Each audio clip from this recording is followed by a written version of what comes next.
The message came at exactly 12:07 a.m.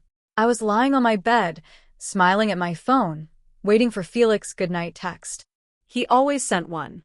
Always. Even on nights he said he was tired or busy. I was already imagining the heart emoji he liked to use. Then my phone buzzed. It was not a message.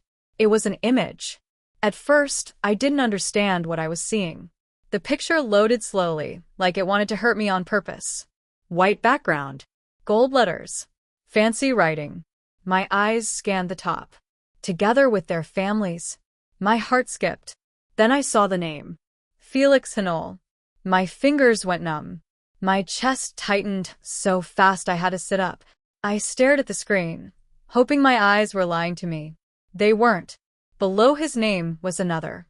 Dahlia Minwo. Not mine. The room felt smaller. The air felt heavy. I zoomed in, shaking, hoping it was another Felix. Another Ha-Rin. Anyone else. But I knew his full name. I had whispered it in quiet moments. I had saved it in my phone with a heart. The date was 3 weeks away. I waited for the image to disappear. I waited for him to explain. Nothing came. Only silence. My name is Ha-Rin, based in United Kingdom. If you are listening to my story, please like and subscribe. I met Felix on a rainy Thursday evening. My car had broken down by the roadside, right after a long day at work. Rain soaked my shoes, my hair, and my patience. My phone battery was at 5%, and cars rushed past like I did not exist.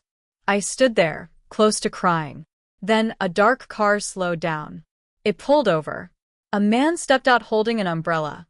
He walked toward me with calm steps, like the rain did not bother him.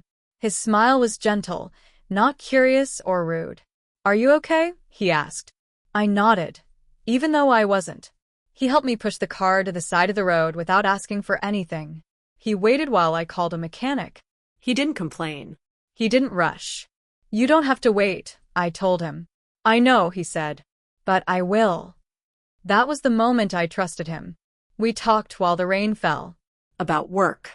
About life. About small things. He listened like my words mattered. Before he left, he asked for my number.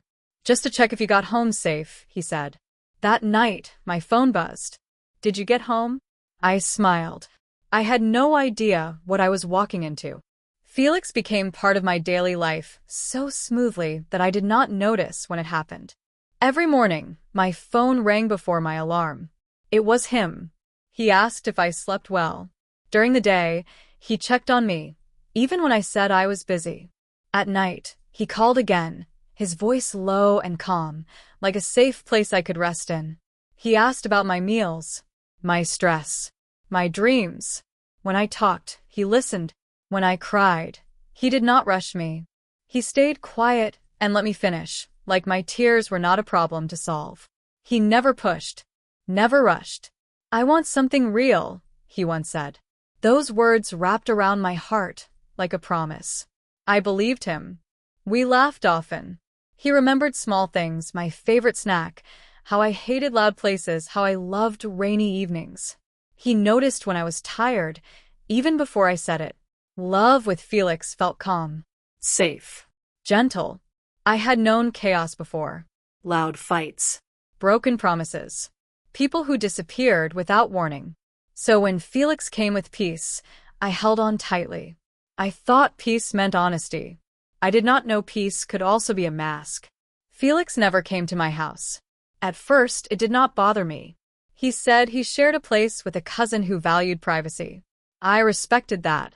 I did not want to seem demanding or difficult. When I asked again, he smiled and brushed it off. "Not today." Another time, he said, "Work is stressful right now." Once, he laughed softly and said, "The house is a mess." Small excuses. Gentle excuses. The kind that did not sound like lies. We always met outside. Quiet cafes. Parks with long walking paths. Late-night drives where the city lights passed us like secrets. Sometimes hotels, when he said he wanted privacy. He never stayed past midnight.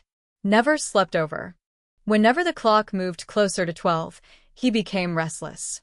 He checked his phone. He stood up. He said he had to go. I told myself he was careful, responsible, a man with boundaries. Love explained everything before my mind could question it. Still, some nights after he left, I sat alone and stared at the door. I wondered why someone who loved me never crossed that line. I pushed the thought away. I did not know that door was never meant to open. Without noticing, my world slowly started to bend around Felix. I changed my schedule to match his free time. If he said he was busy, I waited. If he said he was tired, I understood. I moved things around so we could meet, even if it meant canceling plans with friends or missing family dinners. When my sister asked why I no longer came around, I laughed and said work was stressful. When friends asked about Felix, I smiled but kept my answers short. He's private, I said. That word became my shield. I protected his space like it was something holy. I never pushed him to meet my family. I never asked why he avoided public events. I told myself love did not need to be loud to be real. Slowly, my circle grew smaller. Felix became the center. My phone became my clock. My mood depended on his voice. My happiness rested on whether he had time for me. I did not notice how much of myself I was giving away. Late one night, after he dropped me off and drove away before midnight, I stood by my window and watched his car disappear. For a brief moment, a question whispered in my mind. What kind of man only exists in pieces? I shook my head and went inside. I did not want the answer. The truth was I was afraid. Afraid that if I asked for more, Felix would pull away. Afraid that if I questioned him, he would leave. I told myself I was lucky to have someone who treated me gently, even if he kept parts of himself hidden. One evening, while we sat in his car, he held my hand and smiled. "You're different," he said. "You don't pressure me." The words felt like praise. They warmed me. I did not realize they were also a warning. From that day, I asked for less. I swallowed questions before they reached my lips. When something felt wrong, I told myself I was overthinking. I believed patience was love. I believed silence was strength. I believed that if I waited long enough, he would choose me fully. That one day, he would wake up and decide I was enough to step into the open with. So I stayed quiet. I waited. I ignored the small ache that grew each time he left before midnight. I did not know I was waiting for something that already belonged to someone else. Now, sitting alone in my room, the wedding invitation glowed on my phone. The light from the screen felt too bright in the dark. I held it close, then far away, as if distance could change the words. I read it again, slowly, forcing myself to breathe between lines. The venue was a luxury hotel I recognized. I had once mentioned it to Felix, saying it looked beautiful from the outside. He had smiled and changed the topic. The date was clear. The time was clear. The names were clear. This was not a joke. My chest hurt like it was tearing open. I pressed my palm against it, hoping to stop the pain. My mouth felt dry. My room felt strange, like it no longer belonged to me. I whispered his name into the silence. Felix. My voice sounded small. I waited for my phone to ring. I waited for the typing dots to appear. I waited for anything that could explain this away. Nothing happened. The invitation stayed on my screen, calm and proud, like it had every right to be there. That was when fear crept in. Not fear of losing him. Fear that I had never truly had him at all. I told myself there had to be another explanation. Maybe someone made a mistake. Maybe the invitation was old. Maybe it was a family plan that never happened. Maybe Felix was being forced into something he did not want. I held on to those thoughts like they were ropes keeping me from falling. With shaking fingers, I sent him the image. "Felix, what is this?" The message showed as delivered. I watched the screen closely. I waited for the blue ticks. I waited for the typing sign. Minutes passed. Then an hour. My heart beat harder with every second of silence. I refreshed the chat again and again, like it might change if I stared long enough. It did not. The excuses in my head began to crack. The truth pushed against them, slow but heavy. My hands started to shake, not from fear now, but from knowing. I sent another message. Please answer me. Still nothing. The room felt colder. That was when denial finally loosened its grip. Something was wrong. Very wrong. And Felix was choosing not to save me from it. I called Felix. Once. The phone rang until it stopped. I called again. Twice. 3 times. 5. Each ring felt louder than the last, like it was echoing inside my chest. My hands were shaking so badly, I almost dropped the phone. I paced my room, counting my steps, trying to stay calm. "This is nothing," I whispered. "He'll answer." I called again.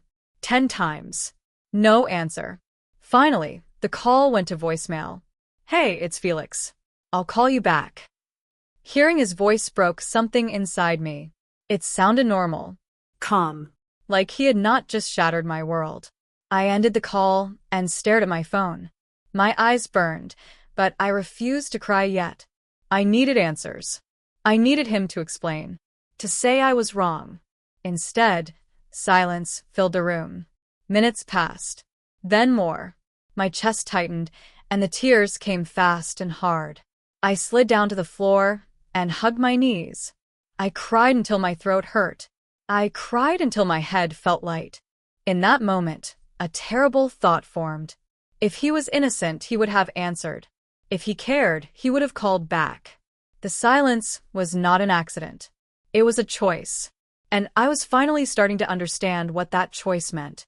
With trembling hands, I opened my phone again.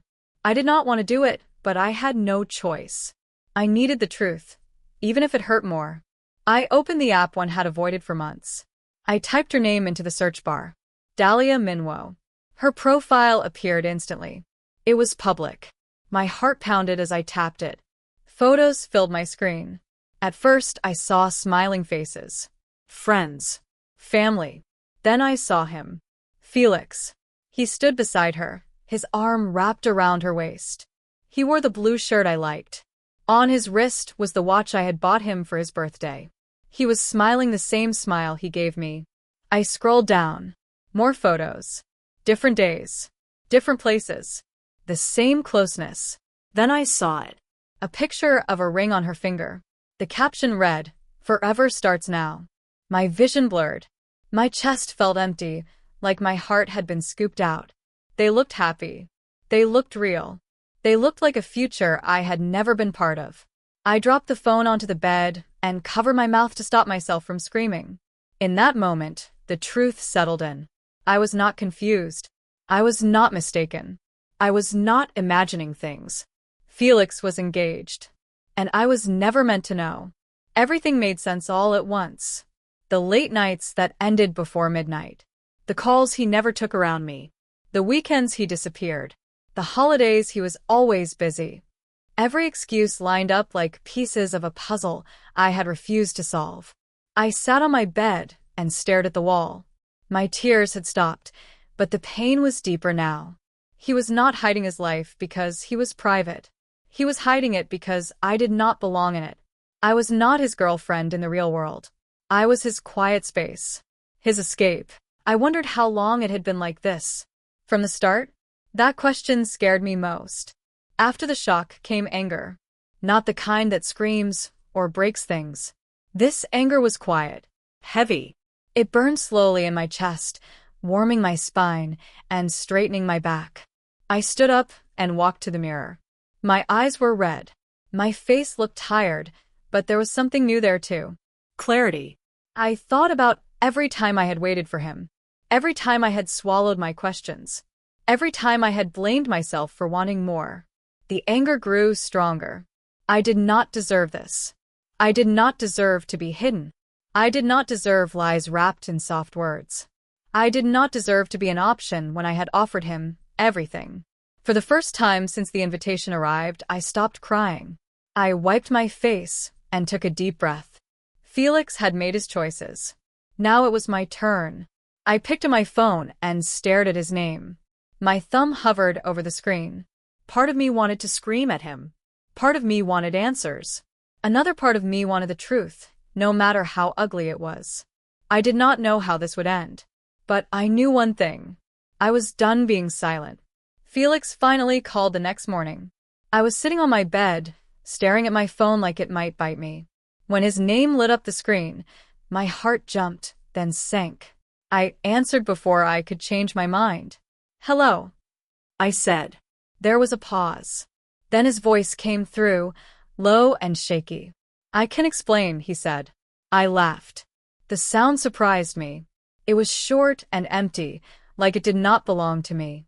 "Explain what?" I asked. "The invitation? The pictures? Or the part where you forgot to tell me you were getting married?" He sighed, long and heavy. "It's not what you think," he said quickly. That sentence broke something inside me. "It's exactly what I think," I replied. My voice was calm, even though my hands were shaking. "You're engaged. And you never told me." He went quiet again. I waited. "I didn't plan for this to happen," he finally said. That was when I knew he was about to lie again. Felix started talking fast, like speed could fix the damage. "It's complicated," he said. "I care about you. I really do. What we have is real. It's just different." "Different how?" I asked. He hesitated. "I love you both," he said. "Just in different ways."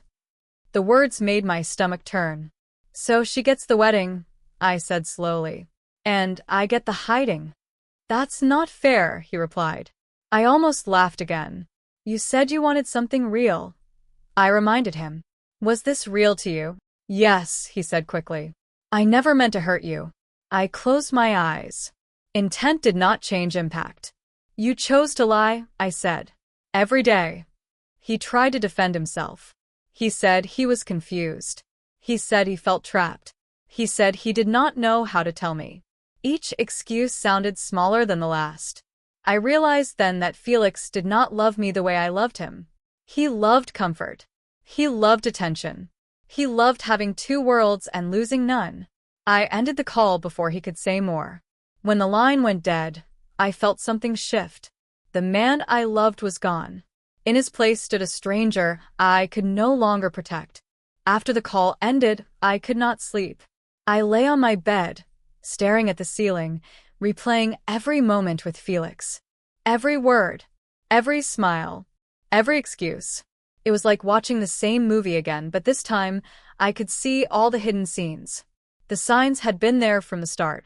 The way he always turned his phone face down. The calls he never answered around me. The weekends he disappeared without details. The holidays he said were family time, but never invited me into. I remembered how he once stepped outside to take a call, his voice low and careful. I remembered how he never posted pictures with me. How he avoided places where we might meet people he knew. I had noticed these things. I just chose not to question them. That truth hurt almost as much as his lies. I sat up and hugged my knees. I felt foolish. Not because I loved him, but because I ignored myself. I had felt the wrongness in my chest many times. I had silenced it because love felt safer than doubt. Now I knew better. Felix did not trick me all at once. He did it slowly, and I helped him by looking away. That realization cut deep, but it also opened my eyes. I met Dahlia by accident. I was at a small cafe near my office, trying to distract myself with coffee I could not taste. I was staring into my cup when someone asked, "Is this seat taken?" I looked up. It was her. I recognized her instantly from the photos. The same soft smile, the same calm eyes. She looked warm. Kind. Real. "No," I said quietly. She sat down and thanked me. We exchanged polite smiles. She ordered tea. She laughed at a message on her phone. Then her phone buzzed again. She smiled in a way that twisted my chest. "Felix always checks on me," she said to no one in particular. My hands went cold. She talked about the wedding plans, about how busy things had been. Her voice was full of hope, full of trust. She had no idea who I was. She had no idea who he was. As she spoke, I realized something painful. She was not my enemy. She was me, just standing on the other side of the truth. When she finally asked my name, my heart started to pound. I knew then that I was standing at the edge of a choice, one that would change everything. I walked away from the cafe that day with my heart racing. All the way home, Dahlia's voice stayed in my head. Her excitement, her trust, the way she spoke about Felix like he was solid and safe, just like I once did. That night, I sat on my bed and stared at the wall for a long time. I stood between two painful choices. If I stayed silent, Dahlia would marry him without knowing the truth. She would build her life on a lie just like I had. She would smile in wedding photos while standing on broken ground. If I spoke, I would destroy her happiness. I would be the reason her world cracked open. People would blame me. They would call me bitter. They would say I wanted revenge. Both choices hurt. I asked myself what I would want if I were in her place. The answer came quickly. I would want the truth. I barely slept that night. Every time I closed my eyes, I saw her face. I saw the ring on her finger. I saw Felix standing between us, calm and untouched. By morning, my chest felt heavy but clear. I knew what I had to do, even if it broke me too. I met Dahlia again 2 days later. My hands shook as I walked toward her. She smiled when she saw me, unaware of what was coming. We sat down across from each other, and for a moment I almost changed my mind. Almost. I need to tell you something, I said. Her smile faded. She leaned forward, concerned. I told her everything. I told her how Felix and I met, how long we had been together, how he had hidden me, how I found out about the wedding. My voice shook, but I did not stop. At first, she stared at me like she did not understand the words. Then her face changed. Color drained from her skin. Her hands tightened around her cup. That's not possible, she whispered. I showed her the messages, the call logs, the photos. Silence fell between us. Her breath became uneven. Her eyes filled with tears. I trusted him, she said softly. The words broke my heart. I'm sorry, you whispered. She covered her mouth and stood up suddenly. Her chair scraped the floor. People stared, but she did not notice. She walked away without another word. As I sat there alone, I realized the truth had been spoken, and nothing would ever be the same again. The wedding did not happen. I found out 3 days later, not from Felix, but from silence. The invitations disappeared from social media. The photos vanished. Friends who had been counting down suddenly stopped talking about it. Then my phone rang. It was Felix. I did not answer. Later, a message came through. You ruined everything. I stared at the words for a long time. They did not hurt the way they would have before. Instead, they felt empty. I learned through others that Dahlia had confronted him that same night. There were tears, Shouting. questions he could not answer, lies that fell apart under light. The truth did not whisper. It crashed. The wedding plans were canceled. Families were pulled into the mess. Promises were exposed for what they were. I sat alone in my room and let it sink in. This was never my goal. I did not want destruction. I wanted honesty. Still, honesty came with damage. That was the cost of truth. And for the first time, I understood something important. Felix did not lose 2 women that day. He lost control. The blame came quickly. Some people said I should have stayed quiet. They said I waited too long. They said I should have walked away, without saying anything. Others said I did the right thing. They thanked me for saving Dahlia from a lie that would have followed her into marriage. Both sides were loud. Both sides hurt. Felix sent more messages. Some were angry. Some were pleading. He said I destroyed his life. He said he never meant for things to go this far. I blocked him. That choice felt like closing a door that should have been locked a long time ago. Dahlia never contacted me again. I did not blame her. Healing does not always leave room for explanations. At night, guilt still visited me. I wondered if there had been a softer way, a quieter way. But then I remembered the invitation, the lies, the months of hiding. Truth does not come softly when it has been buried for too long. I learned that doing the right thing does not always feel clean or brave. Sometimes it feels lonely, but loneliness was better than living in a lie. Time did not heal me overnight. At first, the days felt long and empty. I woke up expecting my phone to ring, then remembered it would not. The quiet was loud. The silence pressed against me in ways Felix's presence never had. But slowly, something changed. I began to breathe again. I started going out with friends I had ignored. I visited family without checking my phone every few minutes. I ate meals without waiting for his calls. Small things, but they mattered. Some nights were still hard. Memories came without warning. His laugh. His voice. The way I once believed him. When that happened, I let myself feel the pain instead of running from it. I stopped blaming myself. I reminded myself that trust is not weakness. Loving deeply is not a mistake. Staying too long is painful, but it is also human. One evening, I stood in front of the mirror and looked at myself for a long time. I did not see a side lover. I saw a woman who chose truth over comfort. That choice did not make me strong overnight, but it planted something new inside me. Hope. With time came clarity. I began to see love differently. Not as something that should confuse or shrink me, but as something that should feel open and safe. Love should not hide behind excuses. Love should not make you question your place. Love should not ask you to disappear so it can survive. I thought about all the times I stayed quiet when my heart wanted answers. I thought about how often I mistook patience for loyalty. I promised myself something then. I would never beg for honesty again. I would never accept half-love wrapped in kind words. I learned that real love does not fear light. It does not rush away before midnight. It does not live in messages that must be deleted. Real love shows up fully, even if it risks loss, even if it risks truth. As these lessons settled into me, the anger faded. The shame faded. What remained was understanding. Felix was a chapter, not the whole story. And for the first time since the invitation arrived, I felt something close to peace.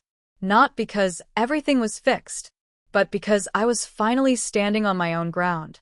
Forgiving myself took longer than I expected. For weeks, I kept replaying everything in my head. I asked myself why I stayed so long, why I accepted half answers, why I trusted someone who lived in pieces. The questions followed me everywhere, even into my sleep. Some days I blamed Felix. Other days I blamed myself. Then one quiet evening, while sitting alone in my room, something shifted. I realized I had been asking the wrong question. Instead of asking why I stayed, I asked why I loved. The answer was simple. I loved because I believed. I believed in honesty. I believed in connection. I believed that kindness meant truth. Those things were not weaknesses. They were parts of me that deserved respect, not shame. I had not chosen lies. They were given to me. That thought lifted a weight from my chest. For the first time, I stopped speaking harshly to myself. I stopped calling myself foolish. I stopped replaying moments just to punish my heart. I forgave myself for trusting someone who felt safe. I forgave myself for hoping he would choose me. I forgave myself for staying when I did not know the full truth. As that forgiveness settled in, the pain changed. It did not vanish, but it softened. It became a lesson instead of a wound. I was not broken. I was learning. And learning, I realized, was the beginning of healing. If you love my story, please like and subscribe for more.